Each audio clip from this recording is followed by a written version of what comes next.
আসসালামু আলাইকুম, welcome back to my channel. আশা করি সবাই ভালো আছেন। আবারও নতুন রেসিপি আপনাদের মাঝে শেয়ার করব।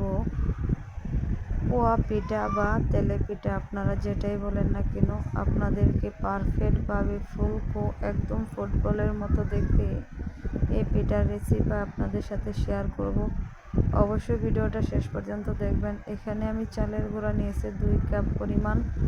আপনারা চাইলে কম বেশি করে নিতে পারেন। আমি এখানে ভিজা চালের গুঁড়াটা অ্যাড করেছি। আপনারা চাইলে শুকনো চালের গুঁড়া দিয়েও পিঠাটা তৈরি করে নিতে পারেন।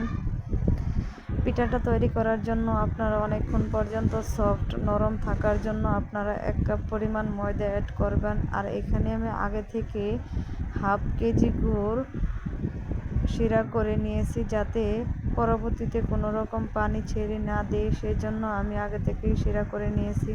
এখন আমি স্বাদ মতো লবণ দিয়ে দিব, যাতে মিষ্টির ব্যালেন্সটা ঠিক থাকে।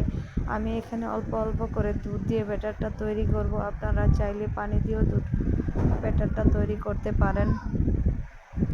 এই ব্যাটারটা তৈরি করতে অনেকটা পাতলা বা অনেকটা ঘনত্ব হবে না। আপনারা চিতই পিঠার যে ডোটা বা ব্যাটারটা তৈরি করেন সেরকমভাবে আপনাদের তৈরি করে নিতে পারেন। দেখুন আমার ঘনত্বটা কেমন, আপনারা ভিডিওতে অবশ্যই বুঝতে পারছেন আমার ঘনত্বটা কেমন দেখেছে। আপনারা যত টাইম মাখাবেন ততটাই আপনাদের তেলে পিঠাটা অনেকটাই ফুলকো হবে। এটা আপনাদের হাত দিয়ে কাজটা করবেন, অবশ্যই হাত দিয়ে কাজটা করার চেষ্টা করবেন।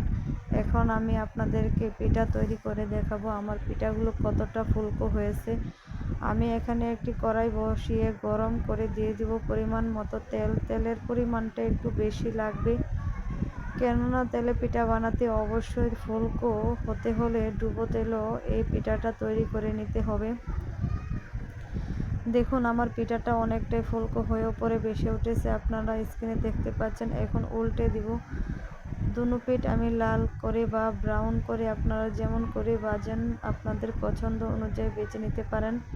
আমি পিঠাগুলো দেখুন কিভাবে ভেজে নিয়েছি। আপনারা অবশ্যই আমার ভিডিওটা ফলো করে এই পিঠাটা অনেকেই পছন্দ করে। যারা মিষ্টি পছন্দ করেন তারা এই পিঠাটা অবশ্যই ট্রাই করতে পারেন। যারা মিষ্টি কম খান তারা একটু মিষ্টি কমিয়ে দিবেন।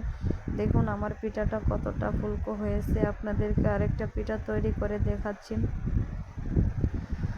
অবশ্যই ট্রাই করবেন। যারা এই ফুলকো পিঠাটা তৈরি করতে চান, একদম সহজভাবে আপনাদেরকে শেয়ার করেছি, যাতে কোনো রকম সমস্যা না হয়, কোনো রকম ঝামেলা ছাড়াই আপনারা হাতের কাছে উপকরণ দিয়ে এই পিঠা তৈরি করে নিতে পারেন। আশা করি যদি আমার ভিডিওটা আপনাদের কাছে পছন্দ হয় অবশ্যই লাইক কমেন্ট শেয়ার করবেন আর সাবস্ক্রাইব করে পাশে থাকবেন। আমার চ্যানেলে যারা নতুন আছেন তারা অবশ্যই সাবস্ক্রাইব করে বেল বাটনটি ক্লিক করবেন। এই পর্যন্ত সবাই ভালো থাকবেন, সুস্থ থাকবেন। আল্লাহ হাফেজ।